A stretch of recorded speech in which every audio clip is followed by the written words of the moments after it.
یا مہدی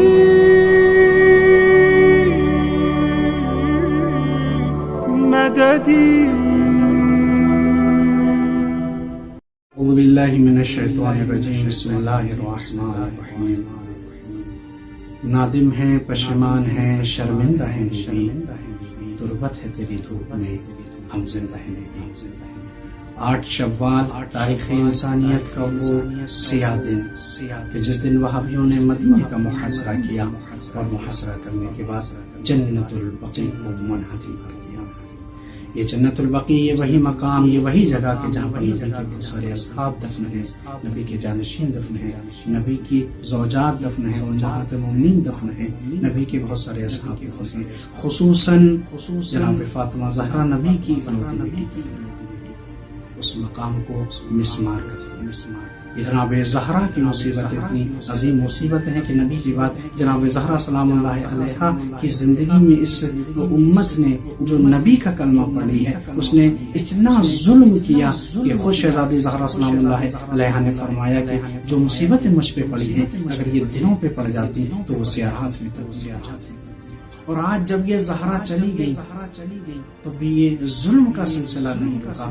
جناب زہرا سلام اللہ علیہا کی قبر کو مسمار کر 8 شوال تاریخ انسانیت کا سیاہ، یہ دین اسلام کہ جو انسان کو محبت کا پیغام دیتا ہے، جو قبروں کا احترام کا پیغام دیتا ہے، ان کی قبروں کو مسمار کر دیا.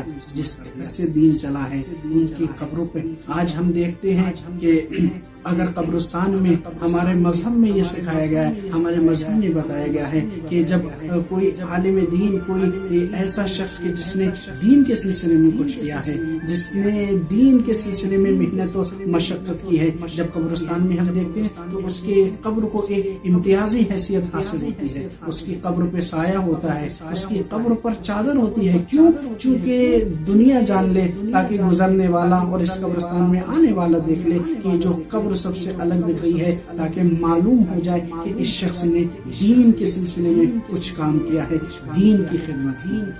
اس کا اتنا احترام کیا جاتا ہے.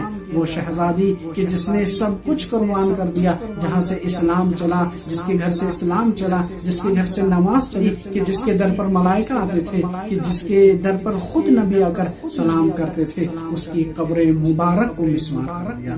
اس ظلم کے سلسلے میں ہم احتجاج کرتے ہیں اور پروردگار عالم سے دعا کرتے ہیں کہ میرا معبود تو اپنے آخری حجت کو بھیج دے تاکہ اس ظلم کا بدلہ لیا جا سکے، اور زہرا کی قبر پر سایہ نہیں ہے تاکہ سایہ ہو سکے، اور مومنین جنت البقیع میں جا کر عزاداری کر سکے اور ماتم کر سکے.